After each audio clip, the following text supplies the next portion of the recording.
दोस्तों नमस्कार, युग का इंसाफ न्यूज लाइव चैनल पर मैं हूं जया शेट्टी। आप सभी का स्वागत करती हूं हमारे चैनल पर। लगातार खबरें देखने के लिए हमारे चैनल को सब्सक्राइब, लाइक एवं शेयर जरूर करें।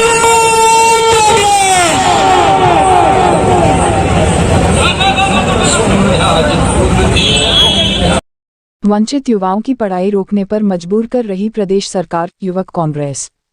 बेरोजगारों को नहीं मिल रहा रोजगार।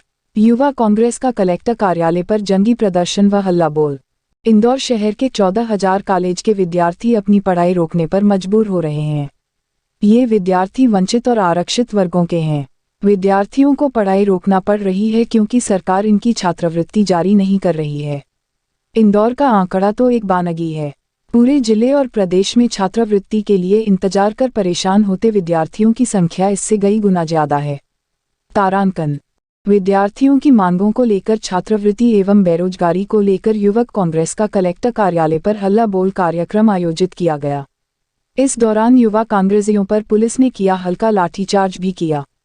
युवक कांग्रेस ने 7 दिन का अल्टीमेटम देते हुए चेतावनी दी कि 7 दिन में मांगों का निराकरण नहीं हुआ तो युवक कांग्रेस बड़ा आंदोलन करेगी। प्रदेश की शिवराज सरकार की वादाखिलाफी एवं स्कूल व कॉलेज के छात्रों के प्रति सौतेले व्यवहार को लेकर युवक कांग्रेस के सैकड़ों पदाधिकारियों ने आज कलेक्टर कार्यालय पर जंगी प्रदर्शन करते हुए हल्ला बोला। युवक कांग्रेस अध्यक्ष स्वप्निल कांबले, पूर्व NSUI शहर अध्यक्ष अमित पटेल, प्रदेश सचिव सरफराज अंसारी, शहर उपाध्यक्ष निखिल वर्मा के नेतृत्व में आयोजित हल्ला बोल प्रदर्शन में मांग की गई कि छात्रों को वर्षों से रुकी छात्रवृत्ति 7 दिन में दी जाए तथा बेरोजगारों को शीघ्र रोजगार उपलब्ध कराया जाए। युवक कांग्रेस ने चेतावनी देते हुए कहा कि युवक कांग्रेस की मांगों का 7 दिन में निराकरण नहीं किया गया तो युवक कांग्रेस शहर कांग्रेस के साथ मिलकर बड़ा आंदोलन करेगी एवं विधानसभा का घेराव भी किया जाएगा। युवक कांग्रेस के हल्ला बोल प्रदर्शन में मुख्य रूप से युवा कांग्रेस राष्ट्रीय सचिव व मध्य प्रदेश के सह प्रभारी राजीव पटनायक अतिथि के रूप से मौजूद थे। इस अवसर पर नेता प्रतिपक्ष चिंटू चौकसे, पिंटू जोशी, महक नागर, विकास नंदवाना, अंकित दुबे, आकाश सोनी, वरेश जादौन, दीपक ठाकुर, शुभम दरबार, अनूप शुक्ला, सिद्धार्थ यादव, नीलेश पटेल, देवेंद्र सिंह यादव, गट्टू यादव, विनीत ठाकुर आदि मौजूद थे। आज इंदौर शहर युवक कांग्रेस द्वारा 2 साल से कॉलेज के छात्रों की छात्रवृत्ति नहीं आई है। ST SC के गरीब बच्चे इन छात्रवृत्ति नहीं आने से काफ़ी परेशान हुए हैं, जिनको कॉलेज से पढ़ाई करने में बहुत दिक्कत आ रही है। उन बच्चों के छात्रवृत्ति की मांग करते हुए मुख्यमंत्री एक और तो बड़े बड़े इवेंट्स ऑर्गेनाइज करते हैं और दूसरी ओर कहते हैं कि हमारे पास फंड नहीं है। छात्रों के साथ जिस प्रकार का छल किया जा रहा है पिछले 2 साल से CM द्वारा, हम उसके विरोध में आज हमने यहाँ प्रदर्शन किया है। युवक कांग्रेस लगातार प्रदर्शन करती रहेगी। बेरोजगारी और महंगाई चरम पे है। युवक कांग्रेस बेरोजगारी के लिए आप देख रहे हैं पिछले कई दिनों से लगातार मध्य प्रदेश के हर जिले में, हर शहर में प्रदर्शन चल रहे हैं। उसी तरीके से आज इंदौर शहर में भी बेरोजगारी को लेकर भी प्रदर्शन किया गया। हम भाजपा सरकार के खिलाफ, मुख्यमंत्री की नीतियों के खिलाफ लगातार युवक कांग्रेस आवाज़ उठाती रही है और आवाज़ उठाती रहेगी। स्वप्निल कांबले, शहर अध्यक्ष युवक कांग्रेस इंदौर। जब युवाओं की आवाज़ उठी तब शिवराज ने पुलिस को आगे करके आवाज़ दबाने का काम किया है। आज युवक कांग्रेस ने यहाँ पर प्रदर्शन किया कलेक्टर कार्यालय पे।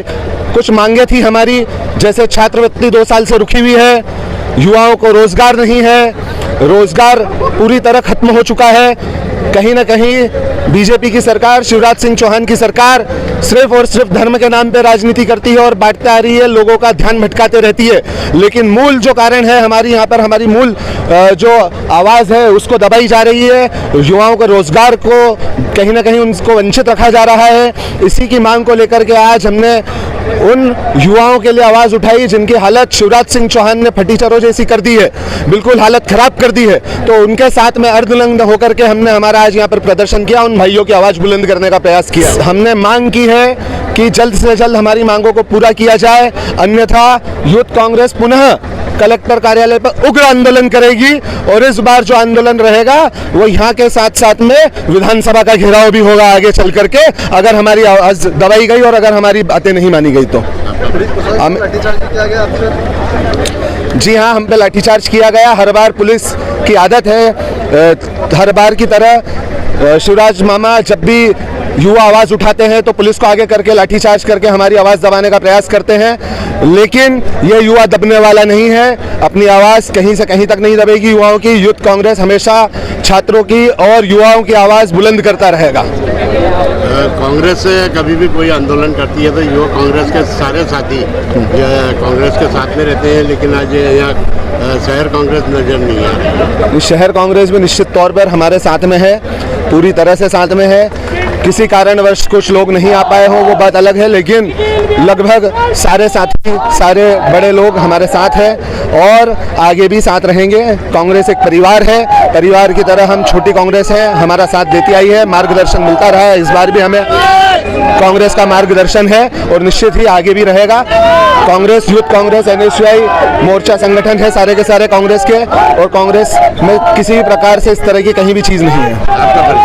अमित पटेल, पूर्व NSUI जिलाध्यक्ष इंदौर। कलेक्टर कार्यालय पे युवक कांग्रेस द्वारा हल्ला बोल का आंदोलन रखा गया था। उसमें छात्रों की छात्रवृत्ति लगातार 2 से 3 साल हो चुके, आज दिनांक तक छात्रों की छात्रवृत्ति नहीं आई।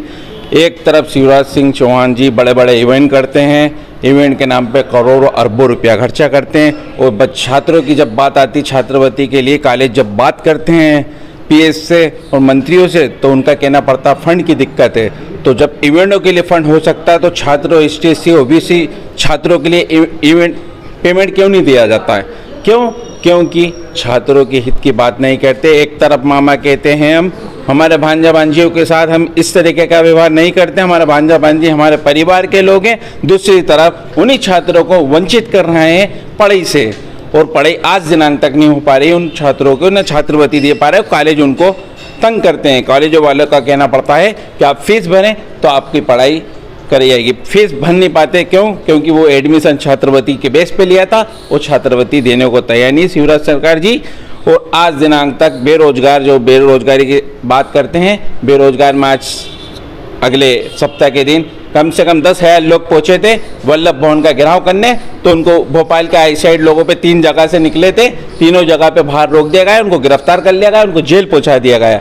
आज बताओ बेरोजगारी कितनी बड़ी है। आज बेरोजगार ऑफिस पे जाके देखो तो 3 से 4 बेरोजगार लगे हैं। तो आपने 15 साल के राज में मध्य प्रदेश में कितने रोजगार को रोजी दे दिए? नहीं, कोई रोजी नहीं दी। हाँ, इन्होंने इनका काम जरूर करा है, इवेंटों का काम करा है, इनको प्रमोट करने का काम करा है, खुद को अपने आप को प्रमोट करने का, ना कि जनता का कोई काम करा है।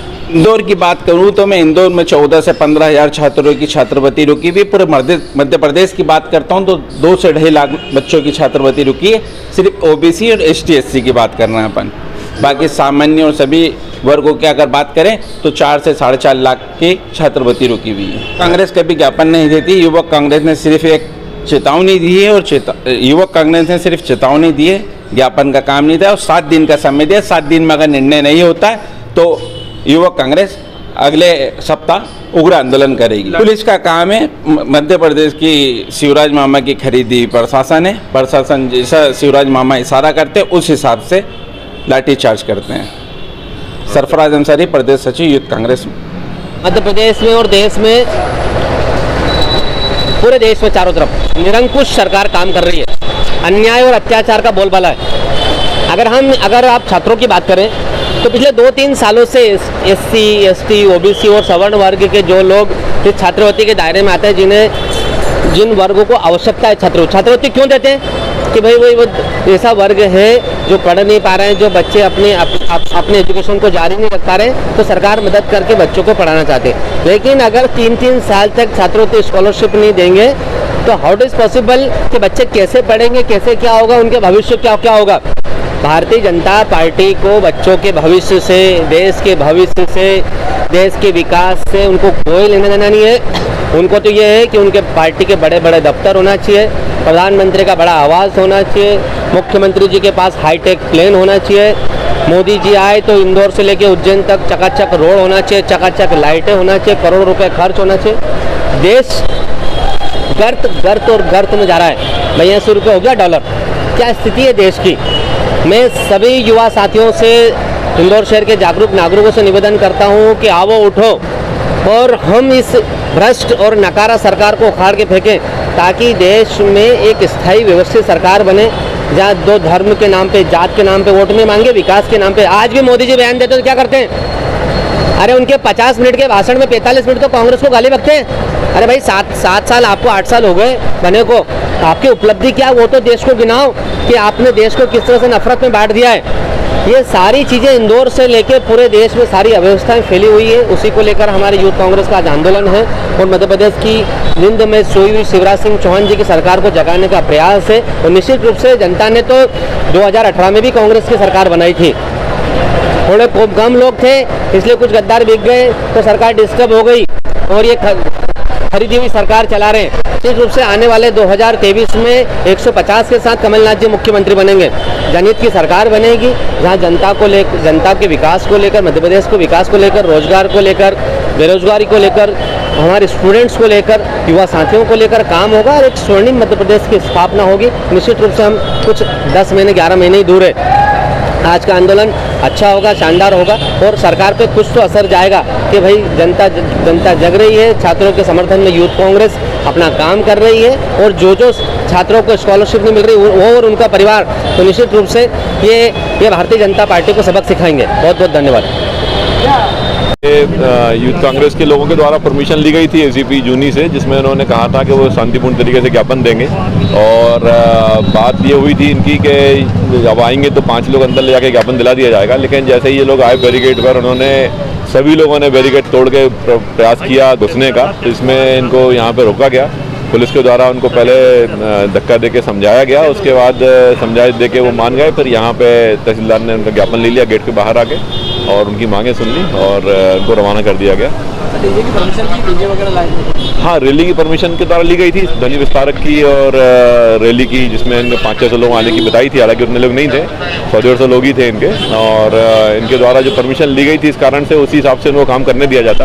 परमिशन का उल्लंघन पे पुलिस के द्वारा इंटरवीन किया जाता है, तो वही किया, लेकिन कोई ऐसा विशेष बल प्रयोग नहीं करना पड़ा और इनको समझा दिया गया।